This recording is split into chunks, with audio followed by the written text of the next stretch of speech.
നിയമസഭാ തെരഞ്ഞെടുപ്പിലെ കോൺഗ്രസ് പട്ടികയിൽ യുവാക്കളുടെ എണ്ണം കുറയുന്നതിൽ ഹൈക്കമാൻഡിനെ പ്രതിഷേധം അറിയിച്ചു യൂത്ത് കോൺഗ്രസ്. 5-ൽ താഴെ മാത്രം ആളുകളെയാണ് യൂത്ത് കോൺഗ്രസ് ഭാരവാഹികളിൽ പരിഗണിക്കുന്നത്. പുതുമുഖങ്ങളെ ഇറക്കി മണ്ഡല പരിചയത്തിന് സമയമില്ലെന്നാണ് മുതിർന്ന നേതാക്കളുടെ വാദം. ശരത്ലാൽ ചേരുന്നുണ്ട് വിവരങ്ങളുമായി. ശരത്ത്, CPIM-ന്റെ സ്ഥാനാർത്ഥി പട്ടിക വന്നപ്പോഴും ഈ തരത്തിലുള്ള ചർച്ചകൾ സോഷ്യൽ മീഡിയയിൽ കണ്ടു. ഇപ്പോൾ കോൺഗ്രസിന്റെ പട്ടിക വരുമ്പോഴും ചെറുപ്പക്കാരെ തൽക്കാലം മാറ്റി നിർത്തിക്കൊണ്ട് ഈ 23 ദിവസമല്ലേ ഉള്ളൂ, അതുകൊണ്ട് ഈ മുഖപരിചയമുള്ള മുതിർന്നവർ മത്സരിക്കട്ടെ എന്നുള്ള ആലോചനയിലേക്കാണോ പോകുന്നത്?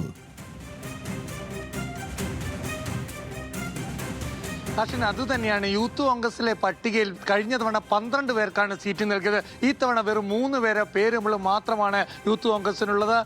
ബാക്കിയുള്ള മുഴുവൻ പേരുകളും വെട്ടിക്കളഞ്ഞിരിക്കുന്നു എന്നതാണ് ഇതിന്റെ ആഴ്ച. യുവാക്കൾ വേണ്ട, യുവാക്കൾക്ക് ഇപ്പോൾ മണ്ഡലത്തിൽ പോയി അവരെ മുഖം പരിചിതമാക്കാൻ സമയമില്ല.